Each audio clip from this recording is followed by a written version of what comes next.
Evil Incorporated.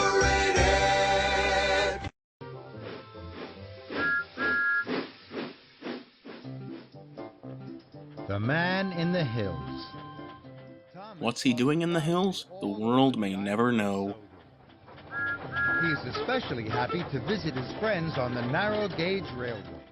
All of his other friends are scum in comparison. Special to do or to see in the high hills. So named because of their hallucinogenic properties. Into the wharf. Lots of his friends were there. Hello! It was the narrow gauge controller's birthday. Stop the presses! Had a lot to do before they could go to his party. Thomas was excited. You know, Mr. Brandon, if you hadn't told me that, I would have thought he was morbidly depressed. Birthday party in. We have special presents too. I'm taking decorations. And I'm taking flowers. I like flowers. And balloons.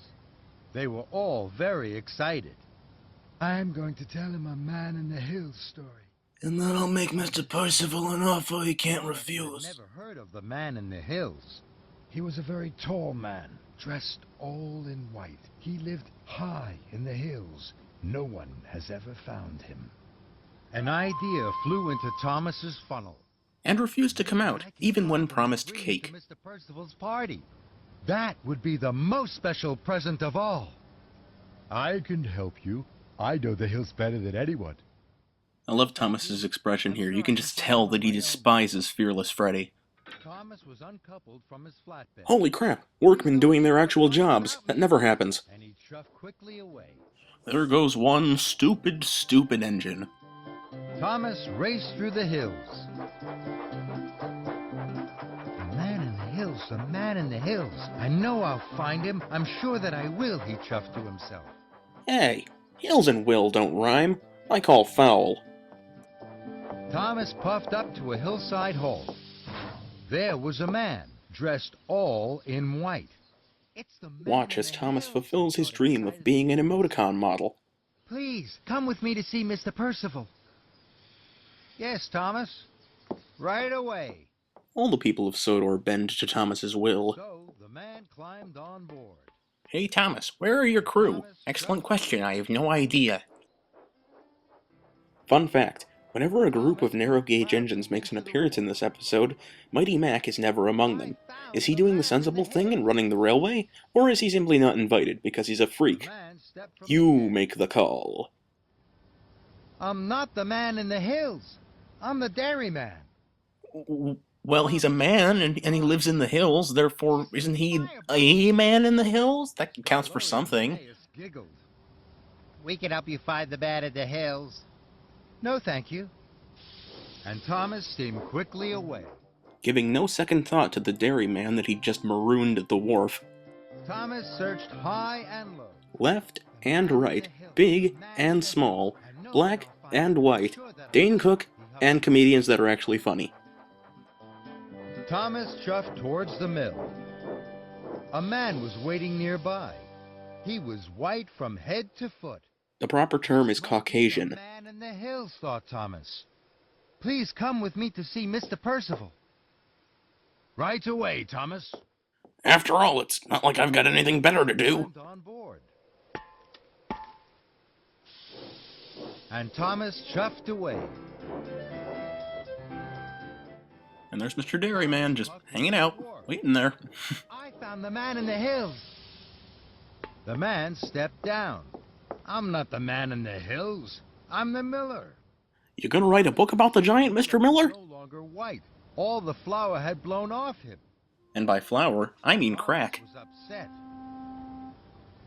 The miller was worried. I still have to make the birthday cake for the party. Isn't that a job for a baker? The little engines were cross. You said you'd bring the best present of all. Now Mr. Percival doesn't have any presents. Vendetta! All late. Thomas felt terrible. I wanted to find the most special present all on my own. But all I've done is spoil the party for everyone, especially for Mr. Percival. Whom, I might take a second to note, has yet to appear in this episode, and for all we know, could have had a really great day hanging out with his family. The dairyman and the miller boarded Thomas. In other words, they hit him repeatedly with 2x4s for wasting their time.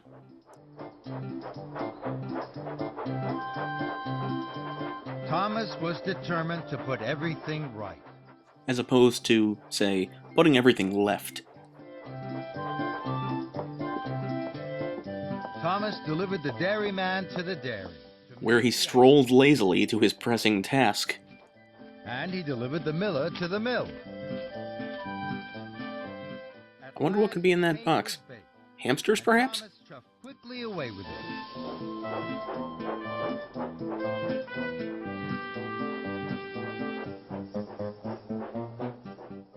Oh no, not this guy, thinks Thomas. Freddie was on his way to the party. I have to get the birthday cake to the party. Oh, it was cake. That makes sense. Please, help me find the shortcut. Freddie was happy to help. Come on now, follow me. He promptly leads Thomas off a cliff for ditching him earlier. Quickly away.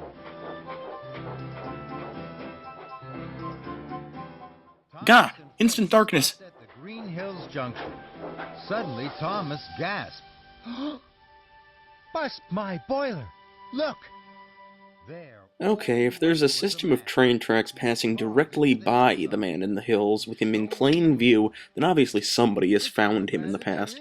Sir Handel really needs to get his facts straight. Suddenly, Thomas had an idea. Freddie, please bring Mr. Percival here with all the engines. And Freddie raced away.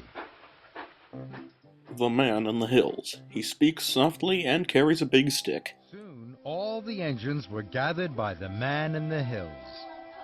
The engines gasped.